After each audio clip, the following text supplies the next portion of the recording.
Foreign service officers, when they're going off to their first assignment, have to do several things. One, you go and order some calling cards with your diplomatic title on it, nice embossed cards that you could present when you're making formal calls on other diplomats. Even learn there were little signs if the person you're calling on isn't there, you bend up one corner. And then you needed to learn about wines and how to oversee your meals and formal dinner parties that you would be hosting. You had to learn about diplomatic titles and whom do you call your excellency and things like that. But going to Vietnam, the one thing we had to decide was what gun were you going to buy?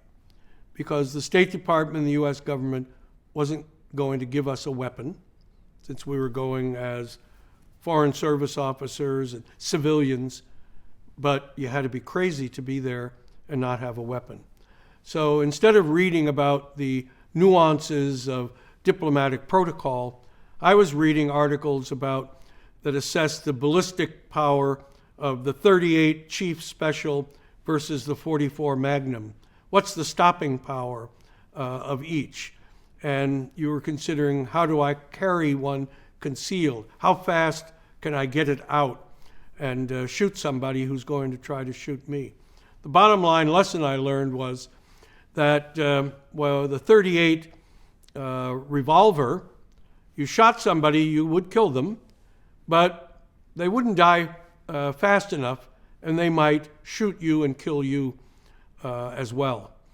If you had something bigger, more powerful, and you hit somebody with a .44 Magnum, like the gun that Dirty Harry used in his movies as a police lieutenant, Clint Eastwood, if you had that, you shot somebody, you'd knock them down right away, and they couldn't kill you. We tried them out. I'd go to police academy in Georgetown, where the U.S. government trained foreign police officers, and we'd have pistol practice. That was my diplomatic preparation. And I would then go down to gun shops and talk to the experts there handling the guns, which one. Finally, I bought a .38 revolver, but with Super Vel ammunition, which was high impact ammunition, hoping that being able to conceal it, get it out fast when somebody tried to kill me, which I expected would be sometime within the first 10 or 15 minutes after we landed in Saigon, that I'd be able to shoot them first. I never would have imagined a diplomatic career would involve something like that.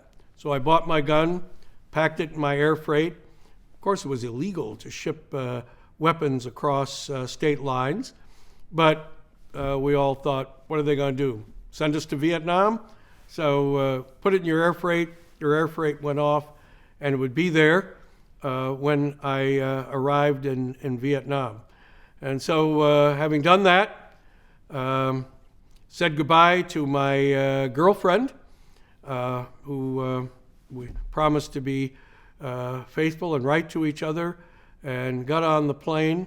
I'd never flown in a plane before I was 23 years of age. Here I was 25 and never been outside the United States. And I took off to skip across the Pacific to Japan, Taiwan, Hong Kong, and eventually to Vietnam to begin my tour of duty.